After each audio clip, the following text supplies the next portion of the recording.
Bonsoir, bien-aimés frères et sœurs, où que vous vous trouviez, recevez nos salutations dans le précieux nom de Jésus-Christ. Avant toute chose, j'aimerais que nous puissions d'abord prier et consacrer ces instants merveilleux et précieux entre les saintes mains de notre Père éternel. Prions, bien-aimés. Tendre Père, Père tout-puissant, Père de toute bonté, toi qui confies la mission et qui donnes ce qu'il faut, toi qui confies la mission et qui donnes tous les outils pour pouvoir mener à bon port la mission.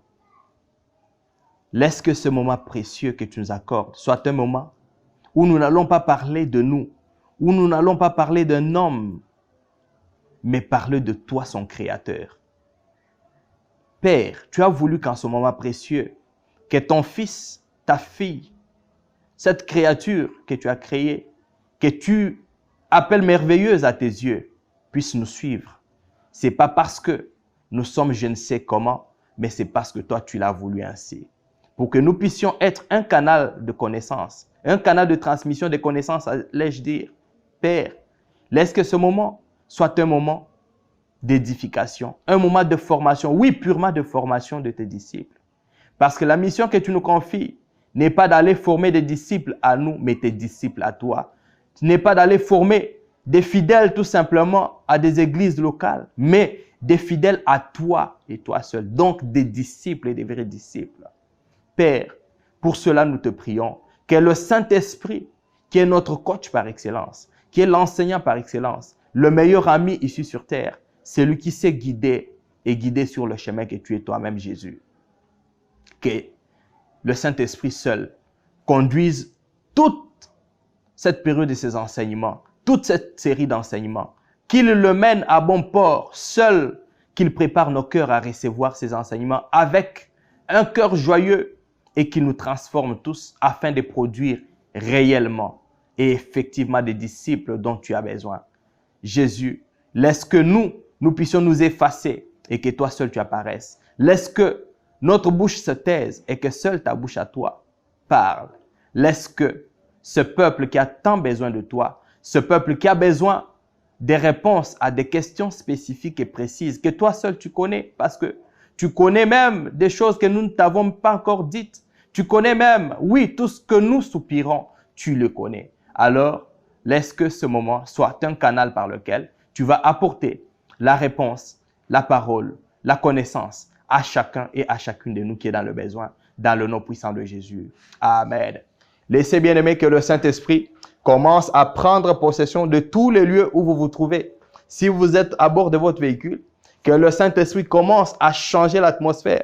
Que ce soit dans votre maison, dans votre salon, que ce soit à l'église, ou que vous soyez présentement en train de nous suivre, que le Saint-Esprit, qui n'a pas de limites, qui n'a pas de frontières, arrive jusque là où vous êtes et commence à vous parler, commence à vous expliquer tout ce que vous voulez et tout ce dont vous avez besoin présentement.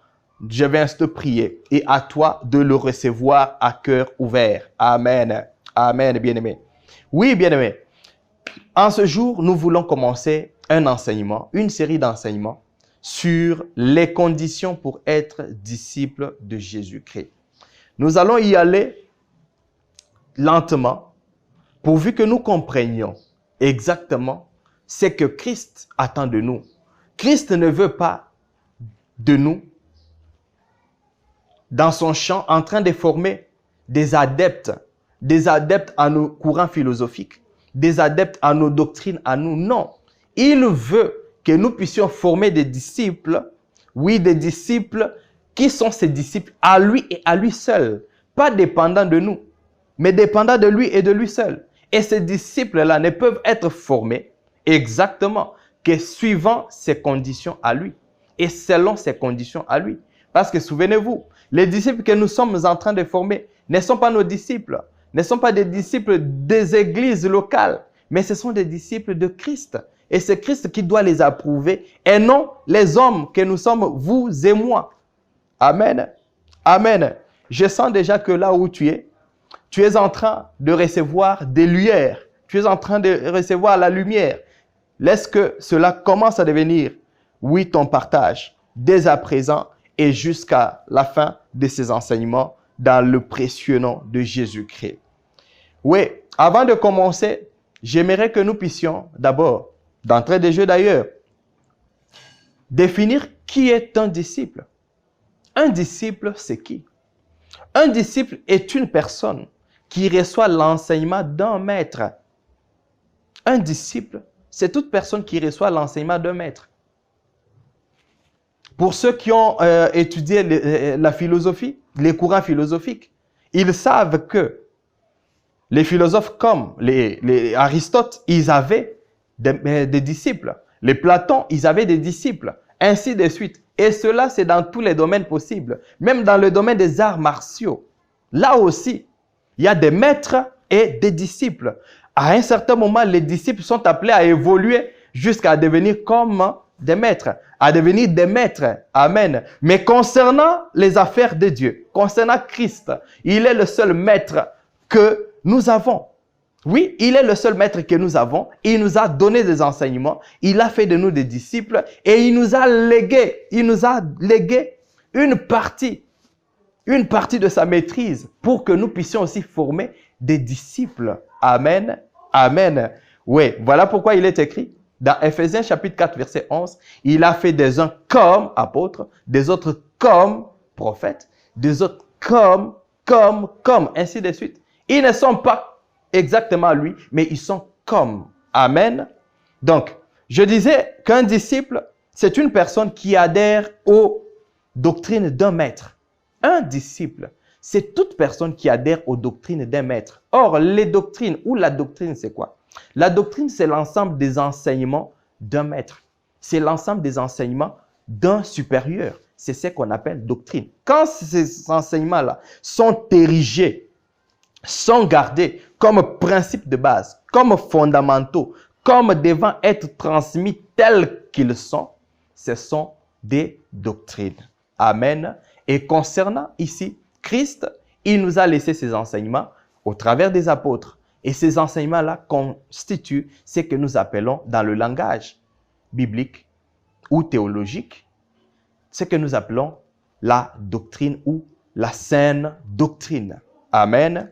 Donc, pour la petite histoire, nous devons savoir qu'au commencement, bien-aimés, Dieu créa l'homme à son image et à sa ressemblance.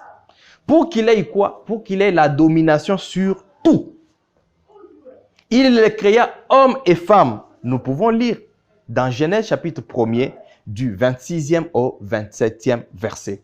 Et au deuxième chapitre, Dieu va façonner l'homme. Il forme l'homme. Il lui forme quoi? Un corps.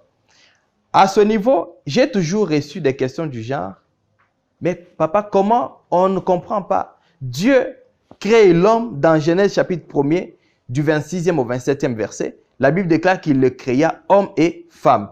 Mais c'est au chapitre 2e qu'il nous parle, qu'il nous est narré que Dieu va former l'homme. Comment cela se passe-t-il? C'est simple, bien-aimé. Ne soyez pas troublés parce que au chapitre 1er, du 26e au 27e verset, Dieu crée l'homme, homme et femme. Il le crée spirituellement. Là, ce sont des esprits. Nous sommes tous créés ce jour-là en tant qu'esprits. Et au niveau du chapitre 2e, là, Dieu prend la poussière de la terre. Il forme à l'homme le corps. Parce que l'homme ne devrait pas vivre seulement à l'état spirituel. Parce qu'à l'état spirituel, l'homme est comme Dieu. Parce que Dieu est esprit. L'homme est comme Dieu. Dieu est esprit et l'homme est esprit à ce niveau-là. Mais comme l'homme devrait vivre sur terre, il ne devrait pas vivre en étant esprit ou à l'état d'homme esprit tout simplement. Il fallait lui former le corps. Et comme il devrait lui former le corps, Dieu va prendre la poussière de la terre et former à l'homme le corps. Il va insuffler dans ce corps-là son souffle, le souffle de vie. Dans Genèse chapitre 2, verset 7, il va insuffler dans ce corps-là et l'homme va devenir un être vivant. Dans d'autres versions, il est fait mention d'une âme vivante. Ce qui se passe, c'est quoi? Tous créés, nous sommes esprits, mais pour venir sur terre, pour être sur terre, Dieu va passer par un seul. Il va lui former un corps. Et ce seul être, c'est Adam, le père de tous les vivants. Il lui forme le corps, il insuffle dans ce corps l'esprit d'Adam vient habiter dans ce corps et Adam devient un être vivant. Et comme Dieu se dit que je ne dois pas continuer ou je ne veux pas continuellement former des corps aux êtres humains, il faut passer par un processus qui est la reproduction ou la fécondation. Et l'homme va être endormi par Dieu. Dieu va tirer sa côte. Il lui retire une côte, il lui forme Ève. Et de Ève et Adam, il y a reproduction. Et nous allons être aussi une descendance d'Adam et Ève par reproduction. Parce que si je vous posais la question aujourd'hui, que si il nous était demandé par Dieu, d'un bon matin, il nous demande que chacun retourne dans le sein de sa mère. Toi, tu retournes. Toi qui me suis, tu retournes dans le ventre de ta mère. Ta mère retourne dans le ventre de sa mère. Ainsi de suite. Moi également, la même chose. Nous allons nous retrouver dans le ventre ou dans le sein d'Ève. Amen. Ouais. Et que Ève retourne d'où il a été tiré. Ève va retourner dans Adam. Et Adam retourne où? Adam retourne dans la poussière. Or, tout a été créé par Dieu. Si tout doit retourner d'où cela venait, tous nous allons retourner en Dieu dans sa parole. Amen. Donc, bien-aimés, vous comprendrez que comme le corps nous a été transmis, nous a été formé par hérédité, tout ce qui va se passer au jardin d'Éden aura de l'impact et de l'influence sur nos vies, sur ta vie et sur la mienne. Écoutez maintenant ce qui se passe. L'homme pêche, l'homme chute devant le diable, l'homme se rebelle devant Dieu. Et quand l'homme se rebelle devant Dieu, Dieu le lâche, Dieu se retire de lui. Dieu retire sa présence de l'homme. L'homme meurt spirituellement. L'homme ne vit plus la présence de Dieu. Et tout ce qui était soumis à l'homme, du fait que l'homme se rebelle à Dieu, Dieu fait aussi de sorte que tout ce qui était soumis à l'homme se rebelle aussi à l'homme. Parce que c'est la loi pratiquement de la récolte de ce que l'on sème. Toi, tu te rebelles face à celui qui est ton supérieur. Ceux qui sont tes subalternes se rebelleront aussi contre toi. C'est ce que nous vivons dans beaucoup de familles. Dès que madame ou maman commence à devenir rebelle face à son mari, face à son époux, vous verrez que la tendance sera celle de voir les enfants se rebeller aussi face à la maman, à leur maman. Parce que ce n'est que la rébellion qui peut engendrer la rébellion. Amen. La soumission engendre la soumission. Donc, quand Dieu voit que l'homme se rebelle face à lui, ce qui va se suivre, c'est quoi? C'est que toute la créature, toute la création ou toutes les créatures vont se rebeller face à l'homme aussi. Les serpents commencent à mordre l'homme. Les animaux commencent à poursuivre l'homme, même à le tuer, à le blesser. Or, au commencement, cela n'était pas le cas. L'homme pouvait appeler tous les animaux, leur donner des noms. Il donne des noms aux animaux. Et tous les animaux vivaient en paix, vivaient dans le profond respect à l'homme. Amen. Maintenant, ce qui se passe, c'est quoi? Quand l'homme pêche, l'homme commence à mettre au monde tous ceux qui naissent par le canal, par le biais de la fécondation, par le biais de la sexualité. Ceux-là héritent du péché originel, du péché d'Adam et Ève. Ce qui fait que, comme Adam était privé de la gloire de Dieu, nous en venant innocemment, si je peux le dire ainsi, en venant au monde, nous venons directement avec ce péché parce que le péché a été enfoui dans la chair. Nous venons directement avec ce péché au monde. Ce qui fait qu'on est séparé automatiquement d'avec Dieu. Il aurait bien fallu que tu ne naisses pas. Mais comme tu es né avec le péché, tu es né déjà condamné, tu es né sous la colère de Dieu, tu es né avec le péché collé à ta peau. Dieu alors se dit, Comme j'ai créé l'homme pour refléter ma gloire sur terre, je ne veux pas en rester ainsi. Je vous épargne de beaucoup de détails. Je sais que vous allez lire la parole de Dieu, vous allez lire votre Bible, parce que pendant ces enseignements, ce que je veux vous dire, c'est que vous devez avoir votre Bible. Parce que la Bible, c'est notre constitution, c'est la constitution par excellence. Un serviteur de Dieu, un disciple de Christ, qui n'a pas sa Bible, c'est comme un militaire qui n'a pas son arme. Alors, d'où lui viendra sa force? L'homme séparé d'avec Dieu, Dieu ne va pas en rester là. Parce que pour Dieu, l'homme devrait régner sur terre. L'homme devrait être Dieu sur terre. Parce que les cieux sont à Dieu et la terre sont aux hommes, sont au Fils de l'homme. Amen. Donc, Dieu va mettre en marche un plan de rédemption, un plan de salut du monde. Il met en marche ce plan. Alors, il décide, après avoir tenté de plusieurs manières, après avoir cherché un homme par qui il pouvait sauver l'humanité, sauver la race humaine, Dieu va lui-même prendre chair. Il prend chair. Il prend chair. Il vient dans ce monde comme un homme, en la personne de Jésus-Christ. Il accepte de monter sur la croix de Golgotha pour effectuer un échange divin entre ce que nous devions à Dieu et ce que nous avions comme possession, nous avions comme héritage, ce que nous avions reçu de Dieu. Je veux être clair là-dessus. Il va effectuer un échange à la croix. Cet échange, c'est lequel?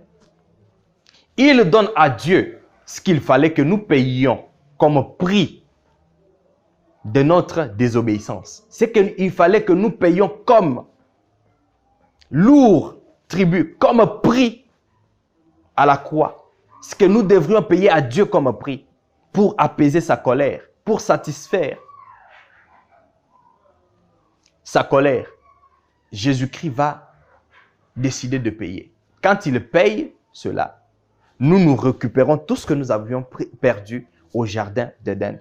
Alors qu'au jardin d'Éden, nous avions une position. La position était de dominateur. Nous étions dominateurs sur toute créature, sur tout ce qui était créé. Mais quand on a chuté, tout ce qui était dominé a commencé à dominer sur nous. Même le diable a dominé sur nous. Mais à la croix, l'inverse se produit. Christ paye le prix. Par son sang précieux, il paye le prix. Et nous récupérons. Il nous redonne le pouvoir de dominer sur toute chose, de dominer sur tout esprit, de dominer sur tout être, de dominer sur toute créature qui avait pris de l'emprise sur nous. Nous récupérons ce pouvoir-là. Et c'est à la croix que cela se passe. Amen. Amen. Je ne te sens pas là où tu es. Donc, Dieu met en marche son plan et son plan réussit parce que l'œuvre de la croix a été achevée par Christ. Et pour tous ceux-là qui ont cru en cette œuvre achevée de la croix, ils ont commencé à vivre des changements dans leur vie. Ils ont commencé à vivre des bouleversements dans leur vie. Tout ce qui ne marchait pas a commencé à marcher parce que à la croix, l'échange a été effectué. Et cet échange, c'est un échange divin. Divin. Dans Jean chapitre 1er, verset 14, il nous est dit ceci. C'est lui qui est la parole est devenu homme et il a vécu parmi nous. Nous avons contemplé sa gloire, la gloire du Fils unique, envoyé par son Père, plénitude de grâce et de vérité. C'est Jésus-Christ qui est venu. Et par lui, nous avons été bénéficiaires de tous nos privilèges perdus au jardin d'Éden. Et nous sommes allés même au-delà de ces privilèges parce que Christ nous a envoyé le Saint-Esprit en s'en allant au Père. Et cela est une merveilleuse chose que jamais Adam n'a vécu au jardin d'Éden. Et cela deviendra ton partage, toi qui me suis au son de ma voix. Amen. Amen. Donc, bien-aimés, voilà ce que je pouvais dire pour la petite histoire. Parce que Christ il est la vérité, il est la vie, il est le chemin. Le seul qui mène au Père. Dans Jean chapitre 14, verset 6, c'est ce que nous pouvons lire. Il est le Père. Alors, celui qui veut aller au Père ne peut que passer par Christ et non par quelqu'un d'autre. La croix, l'œuvre achevée de la croix étant une mission accomplie par notre Seigneur et Sauveur Jésus-Christ. Et nous étant désormais agréés par Dieu, notre Père, nous avons été repositionnés. Nous avons été réarmés pour pouvoir aller à la conquête de ce qui nous appartient, aller à la conquête du monde pour sauver aussi plusieurs qui sont encore dans la perdition. Parce que, bien aimés, nous sommes sauvés pour sauver aussi. Et l'œuvre achevée de la croix est la seule œuvre par laquelle on peut venir à Dieu. Et la seule œuvre par laquelle nous pouvons voir la colère de Dieu être apaisée dans nos vies. Toi qui es en train de vivre des malédictions familiales, tu es en train de vivre encore des condamnations, des lois de la famille. Oui, tu es en train de vivre des choses compliquées, établies par tes ancêtres, par tes aïeux, par tes ascendants. Oui, tout cela, tu es en train de les vivre parce que tu n'as peut-être pas encore cru en cette œuvre achevée de la croix. Parce que, bien aimé, l'œuvre achevée de la croix est une œuvre, oui, qui contient tout ce dont l'homme a besoin ou avait besoin. Tout cela est renfermé dans cette œuvre de la croix. Nous aurons le temps de parler des bénéfices ou des héritages que nous avons eus par ce que Christ a accompli à la croix. Nous parlerons de ces choses. Nous parlerons des acquis de la croix. Et je pense que tu n'auras plus de croyances que tu continues à nourrir dans ton esprit jusqu'à présent. Ce sont tes croyances qui sont en train de te lier jusqu'à présent, bien-aimé. Tu dois te séparer de ces croyances. Mais je crois fermement qu'en t'apportant cette parole, en t'apportant ce que Dieu nous a donné comme message, comme enseignement, toi, tu vas sortir de toutes ces croyances dans le puissant nom de Jésus-Christ. Nous te le disons et nous te le communiquons.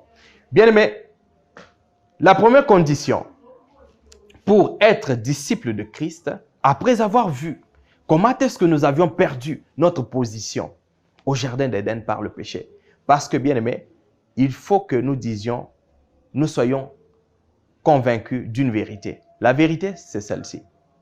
Le péché est tout ce qui a séparé l'homme d'avec Dieu.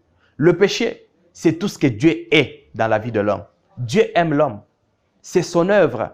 C'est sa créature. C'est une merveilleuse créature d'ailleurs pour lui. La seule créature qui a été créée par Dieu, à son image et à sa ressemblance, c'est toi et moi. Mais ce qui te sépare d'avec Dieu, ce qui fait que Dieu soit en colère contre toi, c'est le péché que tu nourris. C'est le péché que tu entretiens. Si et seulement si tu te sépares du péché, Dieu va t'embrasser. Dieu va te recevoir plus que tu ne l'imagines. Amen. Amen. Donc, je disais la première condition pour être disciple de Christ, c'est aimer Jésus-Christ plus que toute autre personne. Pour être disciple de Christ, il faut aimer Jésus-Christ plus que toute autre personne. Nous lisons dans Luc, chapitre 14e au 26e verset. C'est Jésus-Christ qui nous parle. Il dit ceci. Si quelqu'un vient à moi et n'est pas prêt à renoncer à son père, sa mère, sa femme, ses enfants, ses frères, ses sœurs, et même à son propre moi, il ne peut être mon disciple. Amen. C'est Jésus qui parle. Il dit, si quelqu'un n'est pas prêt à renoncer à son père, à sa mère, à sa femme, ses enfants, même à son propre moi, il ne peut être son disciple. Là, nous voyons la première condition que Jésus-Christ pose. Il faut être capable de renoncer à toutes les personnes qui te sont chères, même à toi-même, même à ton propre toi, à ton propre moi. Donc, à ta conscience, quoi. À toi, à toi-même, tu dois être capable de renoncer. Ici, le renoncement, c'est le fait de pouvoir placer l'amour de Jésus-Christ au-dessus de tout autre amour. Dans la version Louis II, il est dit que personne ne peut être, je paraphrase bien sûr, appelé disciple de Christ. Personne ne peut être disciple de Christ s'il ne hait son père, sa mère. Donc, il faut les haïr. Or, ici, haïr ne veut pas dire les haïr au sens péjoratif, au sens des mondains, non. Ici, c'est dire qu'il faut que l'amour pour toutes ces personnes qui nous sont chères soit moins, un peu moins que l'amour que nous avons pour Jésus-Christ de Nazareth. Si personne ne peut aimer Jésus-Christ plus que sa femme, plus que sa mère, plus que son père, plus que ses enfants, et plus que même soi-même, si quelqu'un ne peut être capable de le faire, alors cette personne n'est pas qualifiée pour être disciple de Christ. Bien-aimé, j'aimerais être un peu le plus simple possible. Ici, aimer Christ plus que toute chose, aimer Christ plus que toi-même, cela veut dire qu'il n'y a pas de choix à opérer entre ce que tu dois faire pour toi et ce que tu dois faire pour Christ. Si c'est Christ qui est là et ton Père est là, Christ te dit viens, ton Père te dit aussi au même moment viens, tu dois aller vers Christ. Amen. Je sens que là tu te dis mais c'est dur. Si Christ te dit j'ai besoin de ce que tu as et que ton Père dit j'ai besoin de ce que tu as, donne-moi.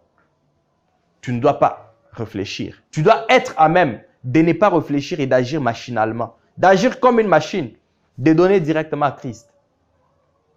Si ton Père te dit, je vais t'envoyer, viens, je t'envoie quelque part. Et Jésus te dit, viens, je t'envoie aussi quelque part. À la même période, au même instant, il n'y a pas de réflexion à faire. Tu ne dois pas être capable de réfléchir. Cette capacité de réfléchir doit être détruite en toi. De réfléchir sur aller chez Christ ou aller chez ton Père. Obéir à ton Père ou obéir à Christ. Non, tu dois être incapable de réfléchir. C'est-à-dire être capable d'aller directement à Christ. Il faut que la capacité de réfléchir entre Christ et ton Père ou entre Christ et ta mère, cette capacité doit être morte, doit être détruite. Là, tu te dis, là où tu es, mais cette condition semble être encore très difficile. Non, bien-aimé, quand on aime Christ, on fait tout ce qu'il nous dit.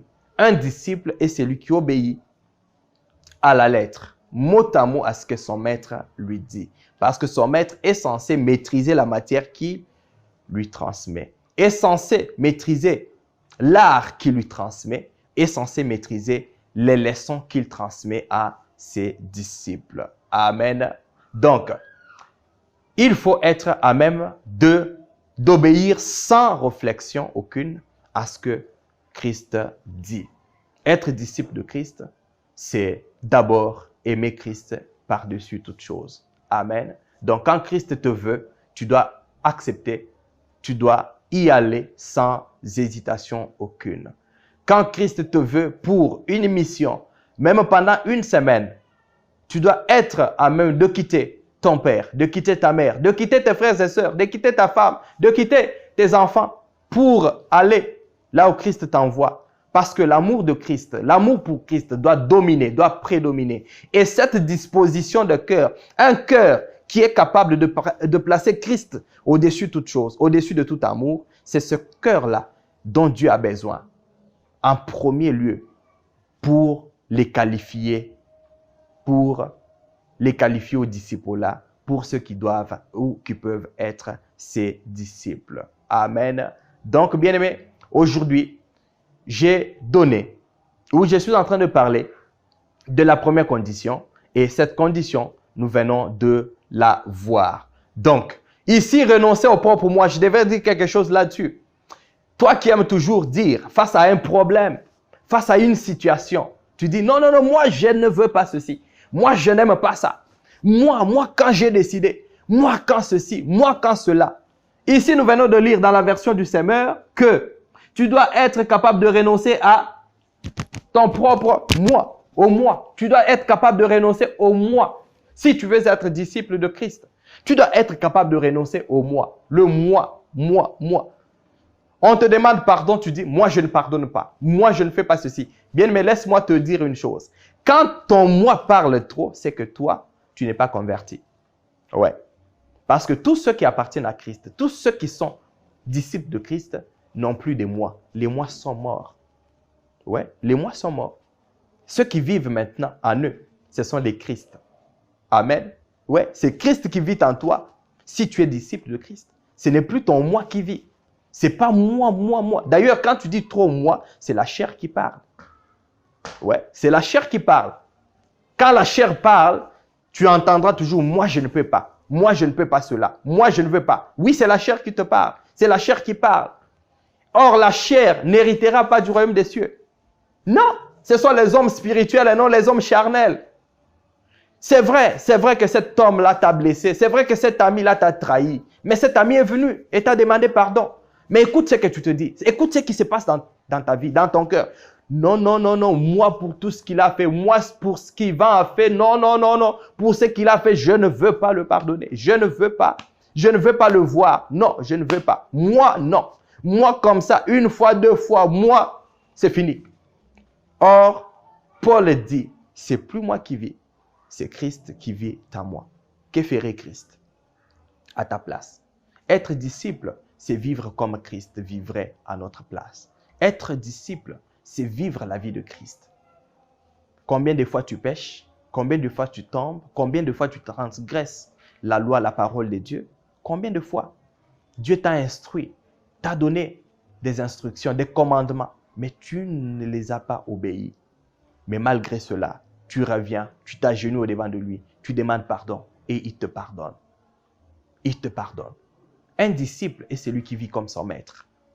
Alors pourquoi tu ne vis pas comme ton maître? C'est seulement parce que tu n'as pas renoncé au moi. Or, pour être disciple de Christ, il faut premièrement renoncer au moi. Oui, renoncer au moi. Le trône de ta vie, le trône de ton cœur ne doit pas être occupé par ton moi.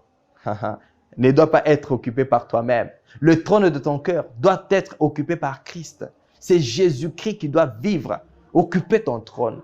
Et s'il occupe ton trône, le trône de ton cœur, alors ton moi s'en va. Et quand ton moi s'en va, la fierté s'en va. Toute la fierté que tu as toujours eue. Tu dis, je ne peux pas ceci, je ne peux pas cela, je ne peux pas, je ne peux pas. Tu ne le feras plus. Parce que tu diras, mais c'est Christ qui fait au travers de moi. Alors moi, qui suis-je?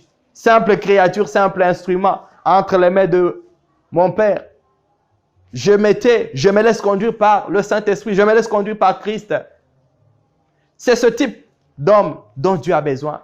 Dieu nous a envoyés, nous a confié cette mission d'aller et de former des disciples, d'aller et de faire de toutes les nations des disciples. Oui, ses disciples à lui. C'est pour que toi, tu renonces à ton moi.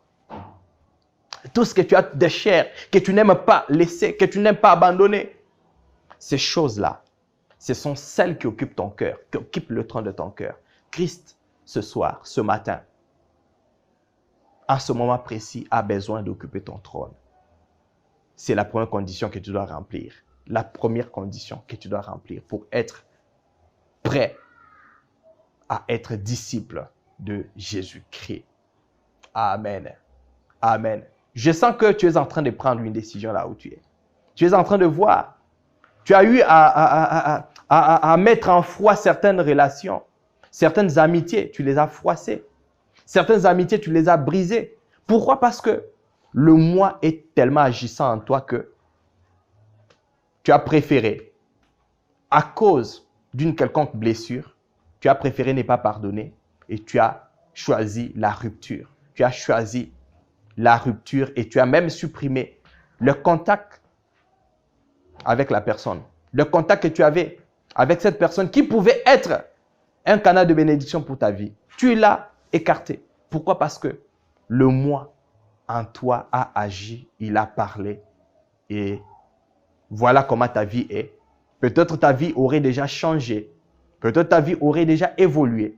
Mais simplement parce que le moi est tellement agissant en toi, il est tellement puissant en toi que tu ne l'as pas encore dépouillé, que tu ne l'as pas encore détruit, que tu n'as pas encore renoncé à lui pour laisser la place à Christ.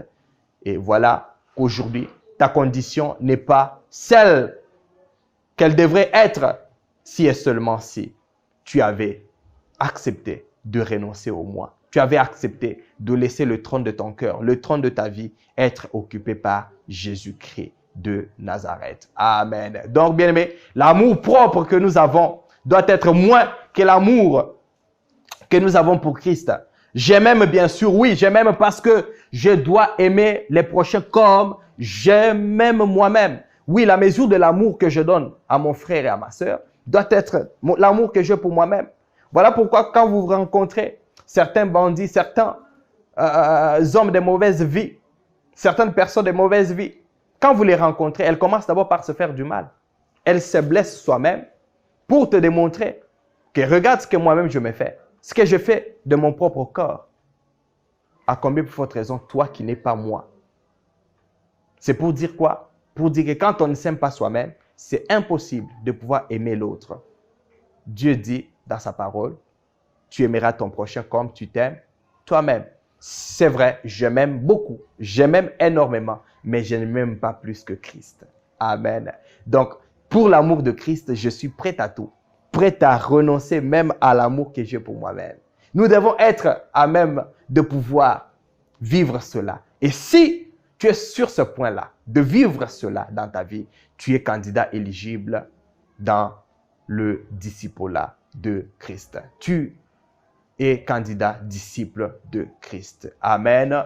Là où tu es, je te prie seulement de prendre une bonne décision, de pouvoir renoncer à toi-même, de pouvoir placer l'amour de Christ au-dessus de tout autre amour, de pouvoir, oui, prendre des décisions qu'il faut pour renoncer à tout ce qui est en train d'occuper ton cœur au lieu de laisser ce cœur être occupé par Christ. Je te prie, là où tu es, d'incliner ta tête pour quelques minutes seulement. Je vais prier pour toi.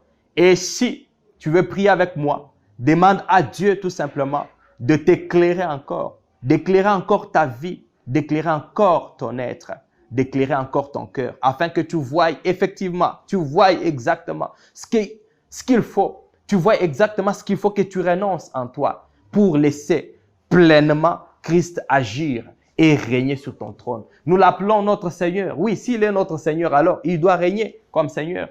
Il doit régner sur le trône de nos vies. Mais on l'appelle Seigneur, mais sur le trône de nos vies, nous-mêmes nous y siégeons. C'est pas cela que Christ attend de nous. Bien-aimé, incline ta tête là où tu es. Je vais prier pour toi. Père très saint, Père merveilleux, Père de toute gloire et de toute grâce, nous savons que c'est avec ce que tu nous as donné que nous pouvons faire ce que tu veux que nous fassions. Parce que dans ton champ, c'est la complémentarité.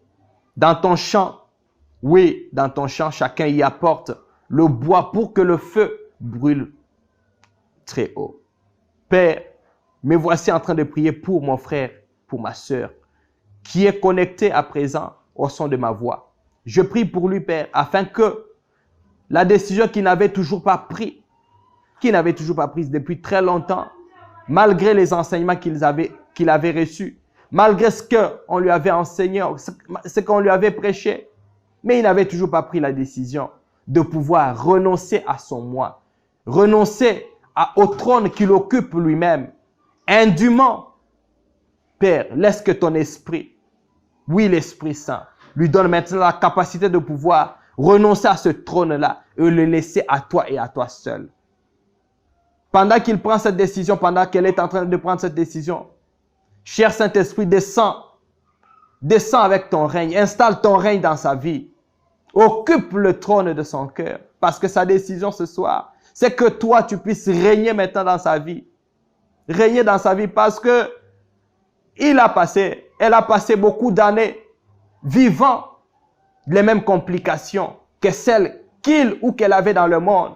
Malgré qu'elle a cru en toi, malgré qu'il a cru en toi, mais la même vie ne change pas. La vie est toujours la même d'il y a des années.